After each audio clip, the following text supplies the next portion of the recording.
I think we all, especially people who play a lot of games such as Dark Souls or Elden Ring or Souls games or Souls likes, we're sort of developing this affinity to want to play things that are dark in nature. And I think this is why there's such a prevalence of dark fantasy titles that we see in games.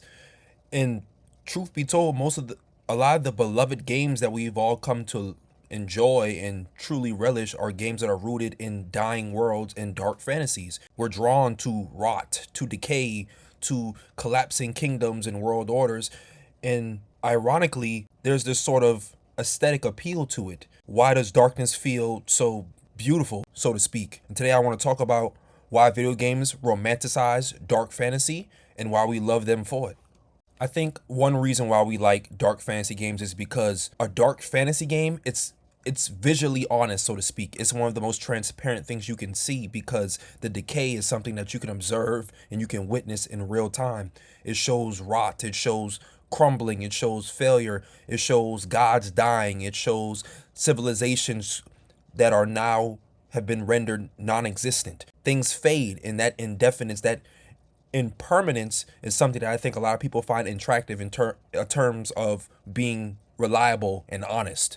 And a dark fantasy perfectly encapsulates that because you can see right in front of you in the light of day that this world is imperfect. The things that we're playing and interacting with, they're imperfect.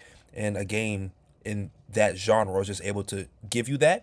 Games such as Elden Ring, games such as Bloodborne, Dark Souls, these worlds, they feel honest because they mirror reality. They mirror the things that we see every day. A game is sort of a software based outward manifestation of the darkness and all of the trials and tribulations and all of the insecurities and hurt and pain that we encounter in everyday lives as human beings on this planet.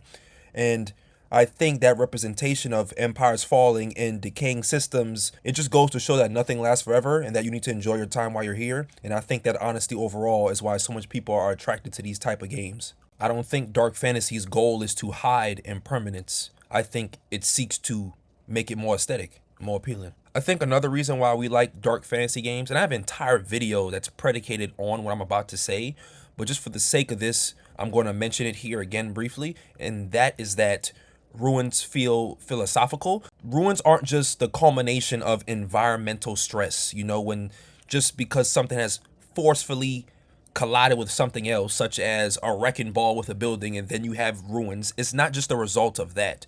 The ruins, they serve as a sort of theme, as symbolism, as philosophy.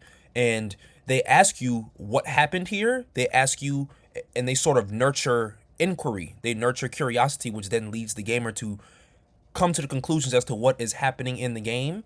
And a dark fantasy, the ruins you encounter there are not only aesthetically pleasing, but there's typically some sort of dark or increasingly depthful reason as to why that ruin exists, and that is just far more enticing to the average person who is playing a game. The thing about ruins is that they imply exposition. They imply that a story has happened, and you don't have to say a word or have to read anything because the fallen buildings and structures does all of that for you. I think a lot of game developers tend to like to mention and speak about how environments can sort of tell a story. You go into a cemetery or a grave in a game that can tell a story as to who was this person in relation to the protagonist. What was their life like? What impact did they have? And I think it's a way that developers utilize ruins in the grand scheme of a dark fantasy game. They do this so that you can discover the narrative rather than just being simply told it. And I think, for example, this is why producers like From Software, they have discussed concepts such as ambiguity, which allows the players to form personal interpretations and connections towards the world without them having to say that verbatim. And I think that's powerful because it allows the player to not just play the game, but actually try to attempt to comprehend what you're playing. And I don't think a lot of people do that. And as a result of that, in lieu of that, that can make Decay it can make it feel more intimate rather than just distant. You feel close to the reasoning as to why this destruction has existed. And to further drive home what I'm saying about this From Software example, let's say you see a statue of America in one of the churches in Elden Ring. Well, that broken statue will cause more questions and inquiry to arise, and it'll foster more curiosity than simply being told, oh, America shattered the Elden Ring and this happened and that happened, and at this particular church this happened, or this law was created here. It's far more effective to utilize something and to utilize a mechanic that is non-verbal in nature, because it allows people to verbalize what they think that non-verbal symbol is symbolic of. The silence invites projection. Thirdly, I think as far as to why we love dark fantasy games, I think another reason for that could be that darkness, it feels mature, so to speak, and look at a game that's a bright fantasy game, so to speak. That can feel heroic. It's a game you're in a region where the sun is always shining, look like a Zelda type game. It immediately strikes you as, oh, that's the hero. And quite frankly, Link turned out to be the hero in the game. And that's not characterized as a dark fantasy game, but I do think that's representative of a bright fantasy, which is directly correlational to that game being based around a hero. Dark fantasy, though, it feels earned. It feels as if there's struggle inherently. It doesn't promote, or it doesn't even promise triumph or victory, or that you will be successful. It promises struggle. It promises that's going to be hard and that's going to be difficult, which is why I think games like From Software games, Elden Ring, Dark Souls, what may have you, they're notorious for being incredibly difficult to play and to master. I remember my first Elden Ring experience, I wanted to get rid of the game because I said, there's no way this game is just this difficult. It's this hard. That was my first Souls game, by the way. But I think that's just something that uniquely characterizes our dark fantasy game. Also, in dark fantasy games, victories, they are temporary. They're not something that you should delve into or get caught up in, because the moment you beat Margit, you got to go and fight Godric. The moment you beat Godric, you got to go and fight Renala. It just adds and compounds upon itself. It's everlasting, so to speak, in terms of the difficulty and in terms of the things that you will encounter that will perpetuate the struggle that you're going through in the game.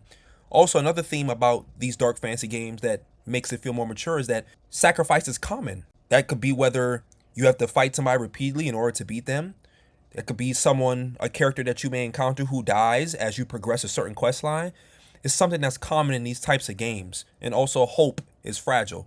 After Marika shatters the Elden Ring, the lands between, it's effectively hopeless, and that's reflective by the shattering, the war that follows that, as the demigods are warring with each other over the possession of the great runes. So that fragility, the world being fragile, I think that's what makes it feel real and makes it feel as if it's matured.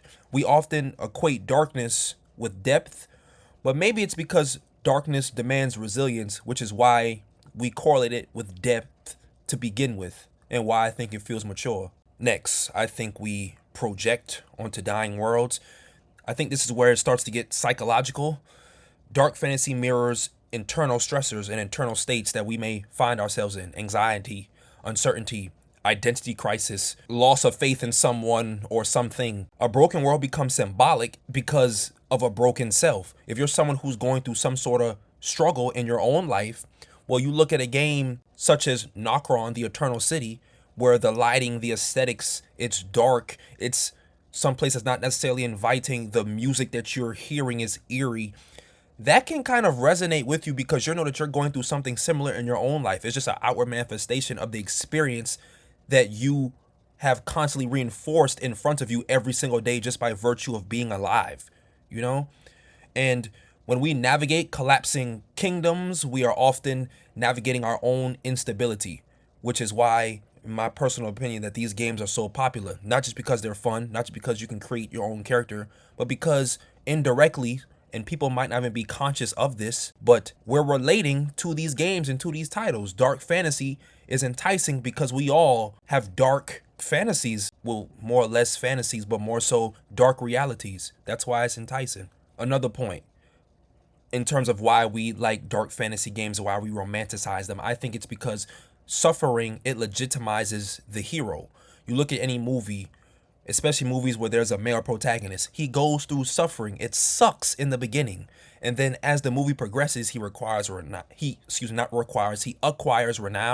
acquires some sort of talent. Maybe he gets a mentor, a teacher. He gets someone to point him in the right direction. Maybe he gets powers, such as Peter Parker, who's a nerd at first, who's just going through everyday life, navigating regular things that we all do, school, love, whatever.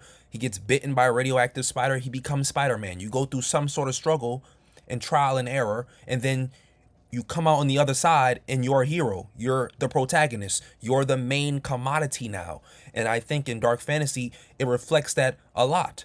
I keep referring to Elden Ring because it's very reflective of the dark fantasy genre and of the things I'm currently telling you. You as the Tarnished, you're literally leveling up to become the Elden Lord, to become the one who's ruling the lands between. And you do this by defeating all the demigods. Not all of them. It's not always required to beat all of them, such as Melania. But you see what I'm saying. You fight all the demigods. You fight all the bosses. You get stronger. And by virtue of completing that struggle and going through that and overcoming that, you are now the hero. You've legitimized yourself. That suffering has legitimized you as a hero, someone worthy of being in that position. In dark fantasy, power isn't inherited. It's endured. You don't start legendary. You survive into legend. Now, me personally, the reason why I like dark fantasy games is because, aside from the reasons I've mentioned in this video, I think at the onset of my playing of this, it was just something different for me. I first played Elden Ring in 2022 when it released, but in 2022, that was my very first Souls experience. That was my very first dark fantasy game experience. And from there, just the difficulty, the world, how massive it was, the storytelling, how it was indirect. You find out the story in a non-linear way through dialogues with NPCs and through item descriptions, through monuments, things of that nature. It was so novel to me, where I was just something I grew attached to, and I developed a profound interest in it. And I also felt as if that was something that you didn't necessarily see during that time, because I was playing games such as God of War, such as Call of Duty, things like that. But I've never played a game that's been strictly designated a dark fantasy game. It's been action adventure, it's been fighting games, but never something that's been dark fantasy. And just by trying it, I grew to really like it. And even me particularly, the book that I'm working on that will be the foundation to my game when I create my video game in the future, it's a dark fantasy title. So I think that the effect it has had on me has been something that I may not even know the true magnitude of, which is why I thought that was another reason to make this kind of video. Now let's get into the last point as to why I think we romanticize dark fantasies. The last reason is that I think darkness is beautiful because it's impermanent. Think about all things that don't last forever. A sunset is beautiful because it ends. A dying world is beautiful because it won't last. A life is beautiful because you know one day you'll eventually die and you won't be here. The fading flame in Dark Souls is tragic, but it's poetic. It's almost fitting, so to speak. Dark fantasy romanticizes the end, not the beginning, but not in a nihilistic way, not in a way as if nothing else matters or nothing can come from anything. It's in a way where it's like, what will you do before it fades kind of way. So you get the best out of the time you're alive while you are here. Maybe we romanticize dark fantasy because it validates struggle. Maybe we find beauty in decay because we're all trying to survive something. We're all trying to navigate in this world. Maybe these dying worlds aren't escapism. Maybe they're mirrors. Dark fantasy doesn't promise safety. It promises significance. And maybe that's what we're really choosing to do and what we're really chasing. I'm Harlem. Thank you for watching, and I'll catch you in the next one.